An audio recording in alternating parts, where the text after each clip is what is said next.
Böyle bilen bir köşeye baş koymuş. Ne yerlerde mekanedir ol ilan, ol ilan.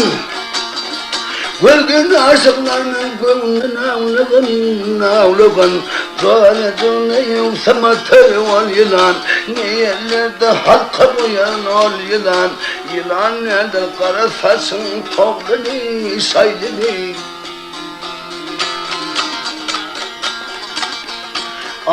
Müfem olur cananmanın kasına.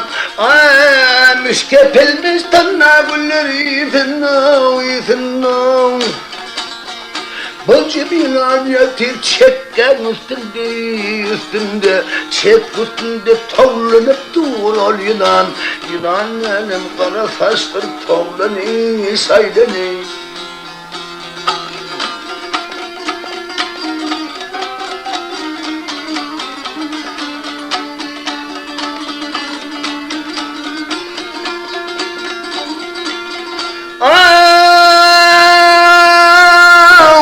Kara gözlü aşıkların kuvancı.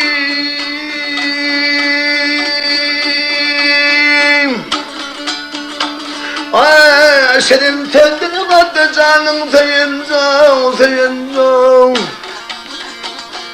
Bir cebilan okşap yatir bir genci. Genç üstünde tavlanıp dur ol yılan.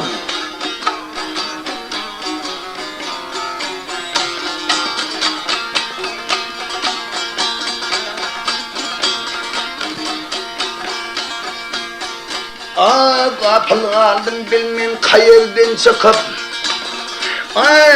Hanzaralı kırmızı kanımı döküyüm.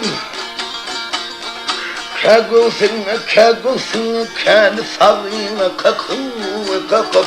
Acap yerde halka boyan ol yılan. Söyleyeceğine yoksa matar ol yılan.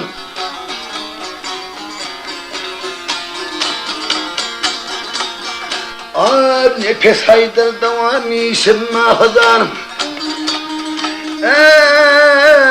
Bir görkemlerin bimarıdır ol didar.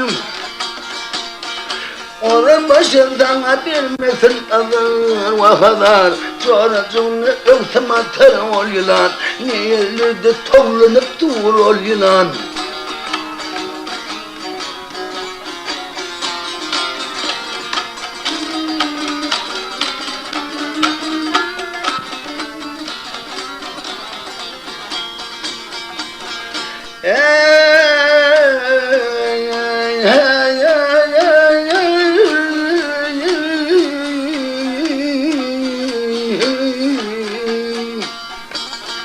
Aydını, şaylını, yandı mı, köydü mü, yandı mı?